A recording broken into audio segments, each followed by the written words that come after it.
Hi, I'm Reverend Cindy Layton, and I'm the pastor at Smithville First United Methodist Church. Welcome to worship today. As part of this video, you will hear the choir's special song for the morning, and you will hear me as I give the sermon. I hope that it blesses your heart. God bless.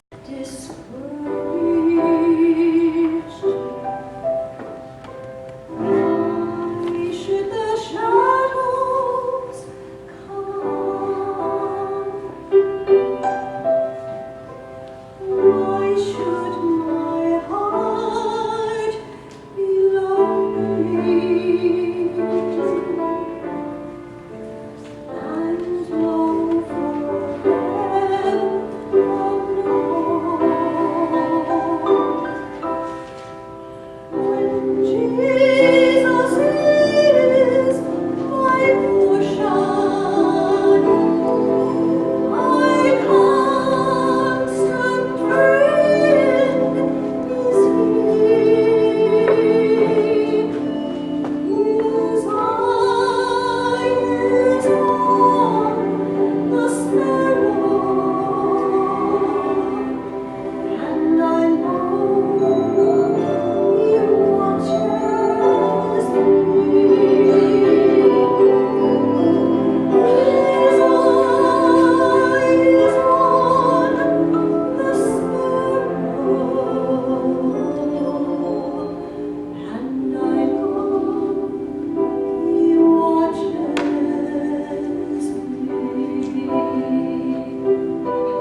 prayer. God of light and love, be among us this morning. May the words of my mouth and the meditations of all our hearts be pleasing to you, our rock and our salvation. Amen. So Nelson, thank you for reading those scriptures. That was a lengthy set of scriptures. I want to very much thank Ronnie back there. I did wait to the last minute to get him my PowerPoint and a short little video that we're going to see. And he did it. So yay, Ronnie! And I want to thank Charlene for the opportunity to bring you a message this morning about you all. So I want to define the word laity for you before we begin. Oxford Dictionary says that laity are ordinary people as distinct from professionals or experts. Lay people as distinct from the clergy, the people in the pews. So take just a second, look to the left, look to the right. You're going to see laity, except for Ian. He's going to see clergy. Sunshine's going to see clergy. But the rest of the people, they're going to see laity. I want to start with the video. Bear with me, y'all. Stand by.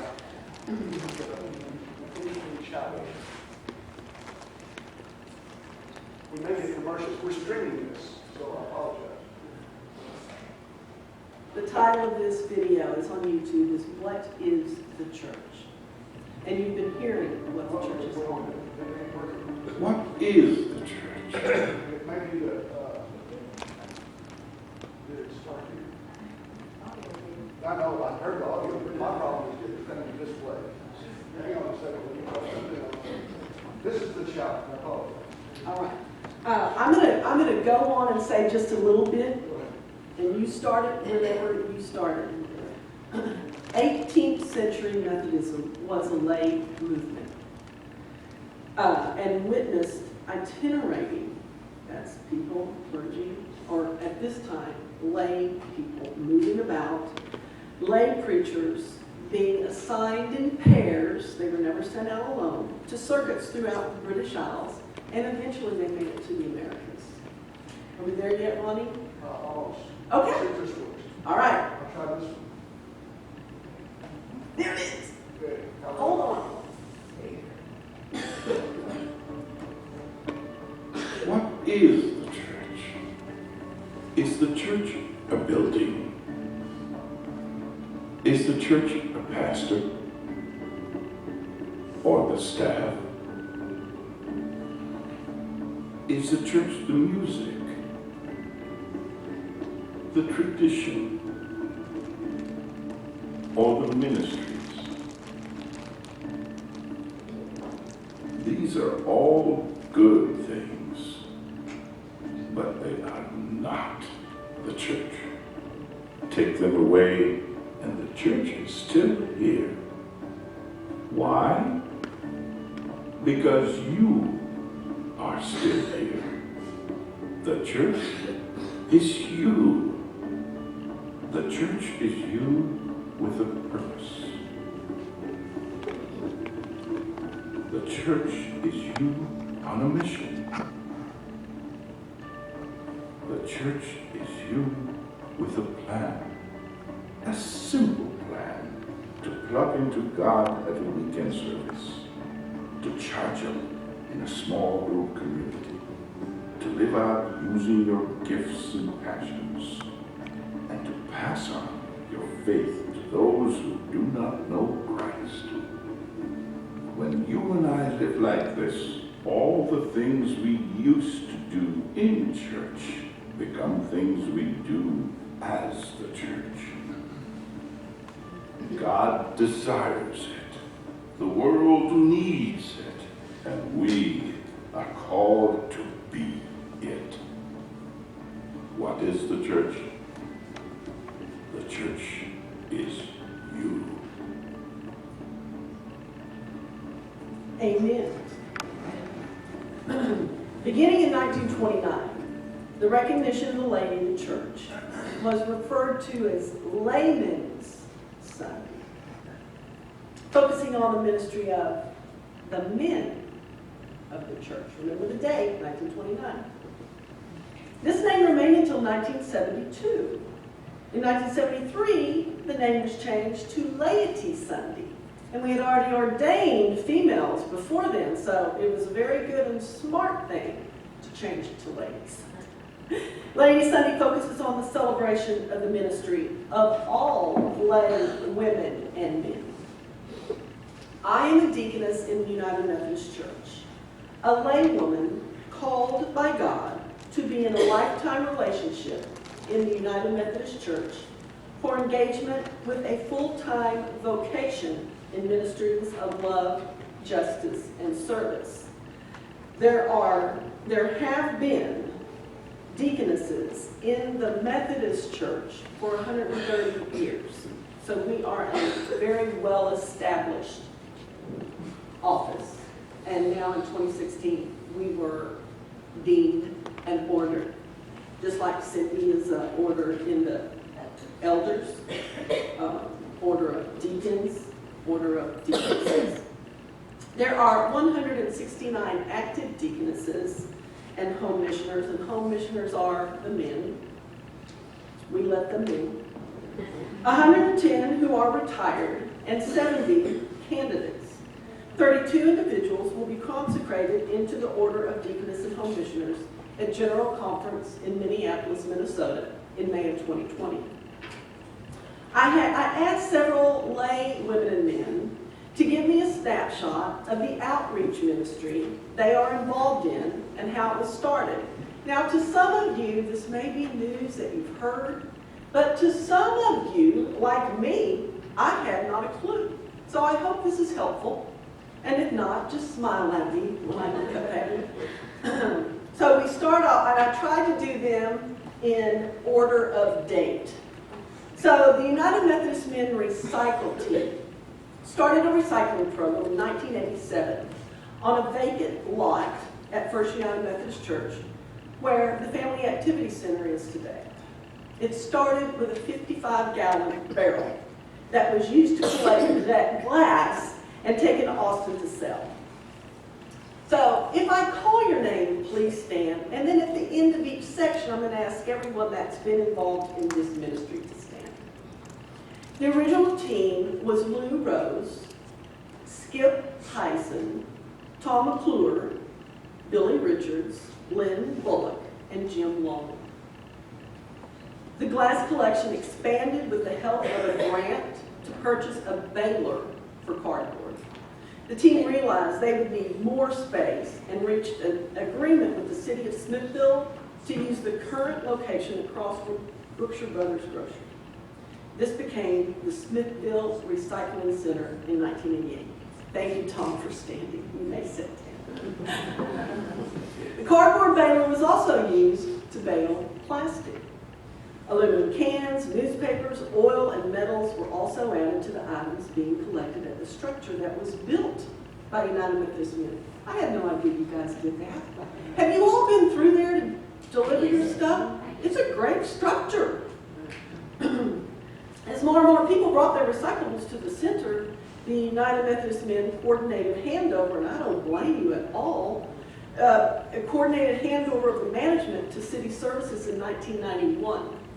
Over 1/3, this blew my mind, over 1/3 of the trash collected in Smithville found its way to the recycle center. So what a great environmental impact you guys started many years ago to keep that amount of recyclable items out of the landfills. In 2007, the team consisted of, here we go again, guys, Ronnie Lanier, Skip Hyson, Lynn Bullock, Billy Richards, Charles Keithley, John Zink, Harlan Castles, Bob Estes, and Mike Damer. The team has grown to include Buddy Wilson, David Moore, Dan Ellis, and Joe Milner. Thank you, guys. There's some more. The team gathers every Thursday at 7 a.m., except for Thanksgiving. They will not miss a meal. And some Wednesday afternoons to shovel plastic bottles into the baler, which are then shipped to Balcony Systems in Austin. And for their service, the city of Smithville gives the United Methodist Men funds from the sale of aluminum. They use the funds for youth scholarships, the Ministerial Alliance, the Smithville Food Pantry, Blue Santa, Boy Scouts, and other worthwhile endeavors. So I've asked some of our laity to help. So Jordan, if you would like to bring the recyclable symbol, and I didn't know this was going to be here. See, laity are really flexible too. I was going to pile it on the altar.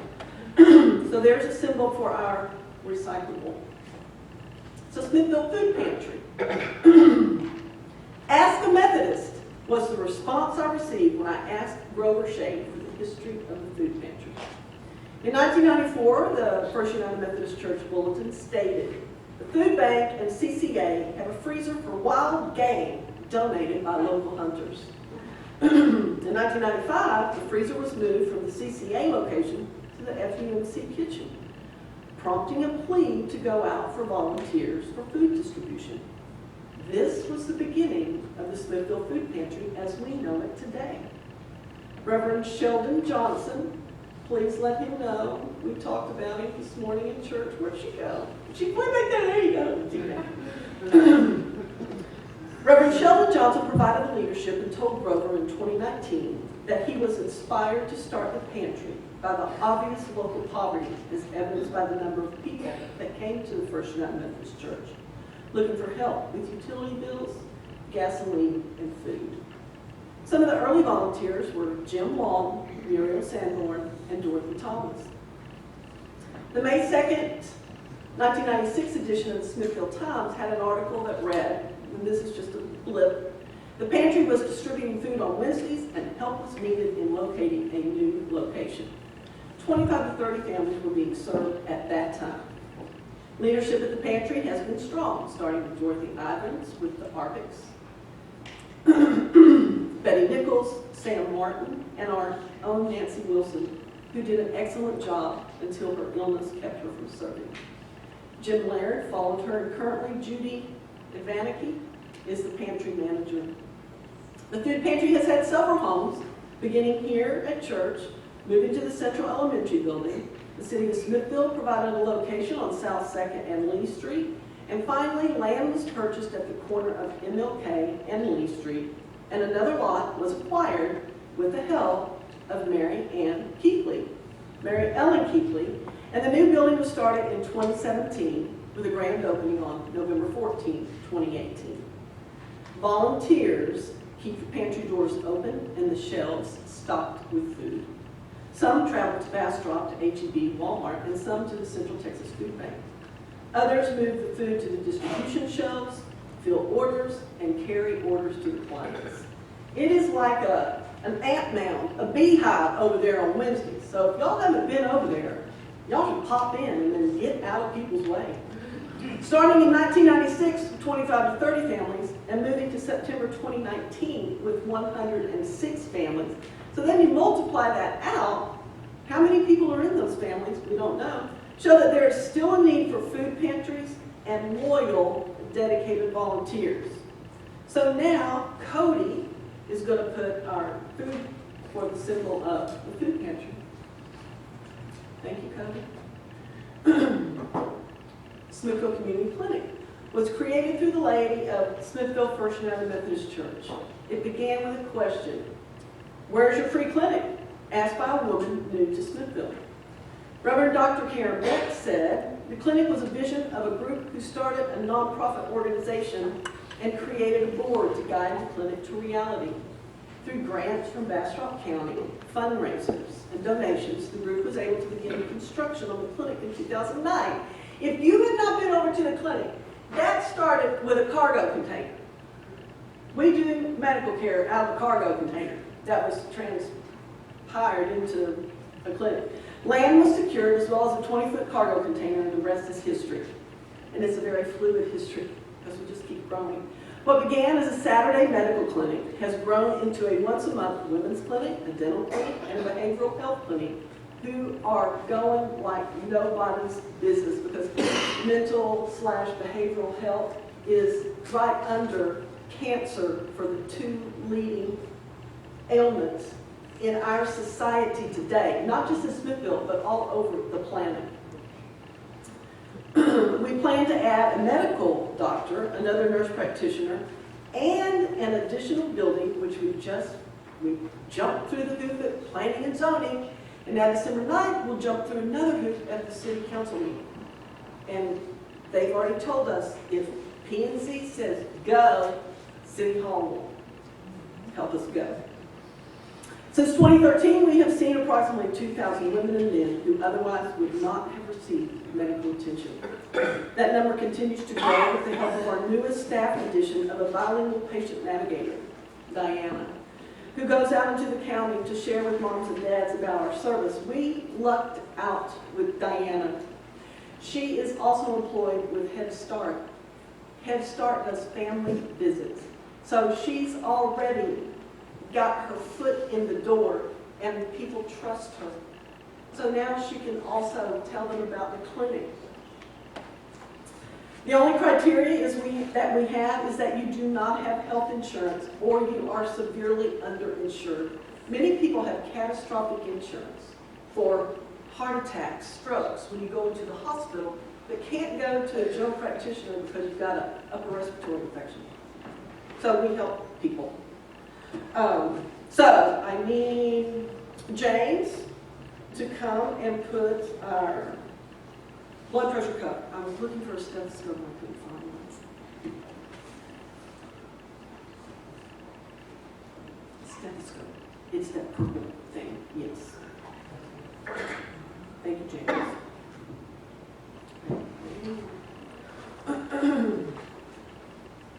Marshall McClure shared the ministry of Born Again Emporium. The clergy of the Smithville Ministerial Alliance saw how successful the Second Chance Emporium in LaGrange had become and started the conversation in 2014. Planning started, committees were formed. Methodists cannot do a thing without forming a couple of committees. And so committees were formed, and in September of 2014, Janice is laughing, she must have sat on a committee. The first sale days were held at the Central School. The Central School has been an intricate location for this body of laity to do ministry out of, but then we have to move because we get too big. Marcia and Karen Daly, representing Smithville First United Methodist Church, volunteered to be co-coordinators. There were 9 churches that began working in the heat and small quarters of the schoolhouse before they moved into a building that was rented by the Wahlbergs on Route 230. We immediately outgrew that space and dreamed of a new building of our own. The goal of BAE is to raise funds to meet applications for grants to other nonprofit groups that meet human needs in our community, and the Smithville Community Clinic has been a recipient of that grant. We were so successful in raising those funds that we continued to raise enough funds to build our own building, moving into it over a year ago. We have decided it too is too small. Born Again Emporium has given over $250,000 in grants that benefit. So they've given over $250,000 in grants, and they built that big building out there. Something's working there. Every week, over 400 hours are spent by the volunteers from many churches working together to get things ready to sell. An average of 600 people shop on Fridays and Saturdays. There is no way, because I asked, there is no way to estimate how many people benefit from our profits. The number is great. It is a gross understatement that God has blessed the Born Again Emporium beyond our wildest dreams. I totally agree, Marcia. So, if Shelby will come, no. Okay, I got you out of order. I apologize for that. No, come on, Shelby. Put that, those articles of clothing, those shoes for Born Again Emporium. So, you will notice that there's not a TRP slide. So I left this to the last because I wanted to have a special place for the givers. I hear you all may be leaving Smithville. Is this true? Okay. So this was my way of giving you a little extra time, Glenn. I know I'm going to miss you. I'm pretty sure the lady and the staff at this church will miss you also, as well as Joyce. So I asked Lynn to put together something about Texas Rank Project. Texas Rank Project, if I talk about it again, it will just be TRP, was brought to Smithville in 2015. Glenn Ginder heard there was a need for wheelchair ramps and built a team. And I can stand here today saying there's still a need. There will always be a need for wheelchair ramps. So when Glenn and Joyce go where they're going, we need to keep that Texas Ramp Project going and going. Because that need's not going to go away just because you leave. We're going to continue to have ramp needs. The team consists of approximately 20 people from Smithville First United Methodist Church, the Lions Club, the Arvics, and others who have been blessed by the camaraderie of the build. And that is so true. We have so much fun building ramps and the ability to be involved in blessing a neighbor in need. 75 families have been blessed with enhanced access to their homes at a time of urgent need. The church provides valued, safe storage and recharging for our extensive collection of tools.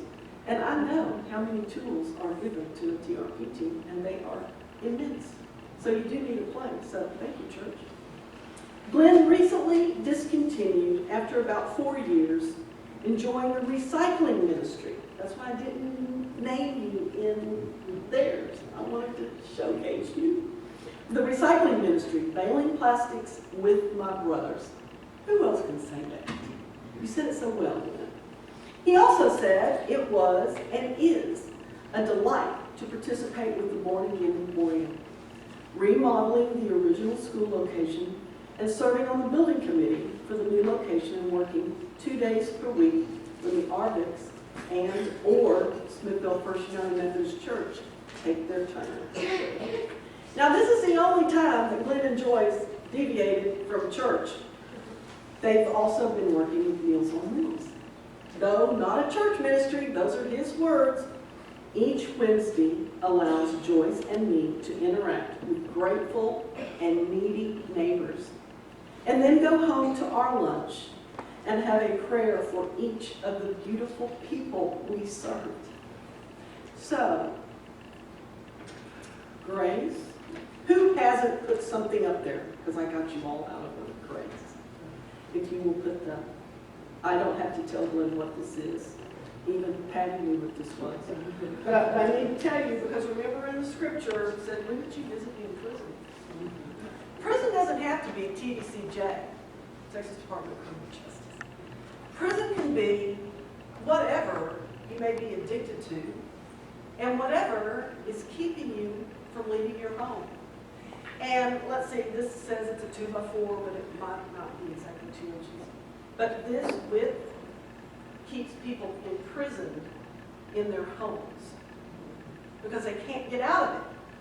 That's why TRP, Texas Ramp Project, is vitally important for the safety and the mental awareness of the clients.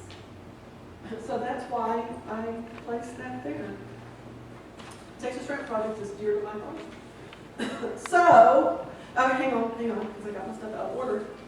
The little video, that's why it was so late. I deliberated whether to put that in there or not, but it so spoke to Laity that the building, Cindy, Patty, don't take this personally. The staff, the music, the tradition. That's not the church. The church, you can look left or right.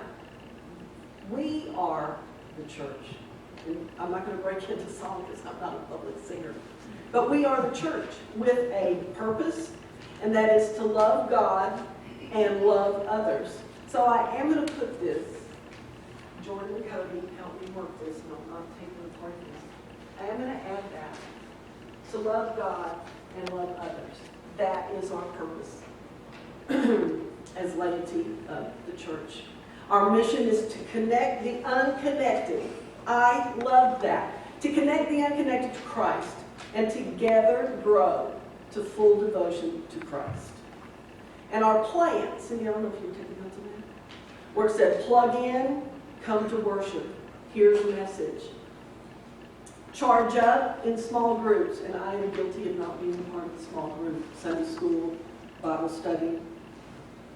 Live out, use your gift to live outside of these walls, because outside of these walls is where true ministry takes place. And guess who by? The Laity. The Laity. And pass on. Pass on your faith to others. To those that before they met you were unconnected, but now they're connected. And passing on your faith is, you don't have to read the Bible to them, beat them over the head with that Bible. What you do is, through your life and through your words and how you treat other people, that's what's going to get them connected. Then they can read the Bible. So, I think that was a very important little clip to see. So, I just want to say, wow, what a history of laity we have at Smithville First United Methodist Church, where we have, to our neighbors, seen the hungry and the thirsty and given them food and drink. We have seen them sick and we minister them at the clinic. We have seen them naked, only figuratively, and we give them clothing at the Born Again Emporium. And we have seen them in prison, and we have built ramps. The United Methodist Church has always been an outward-looking community. For as long as you look up John Wesley's sermons, anything else in print about the Methodist Church, we always look out.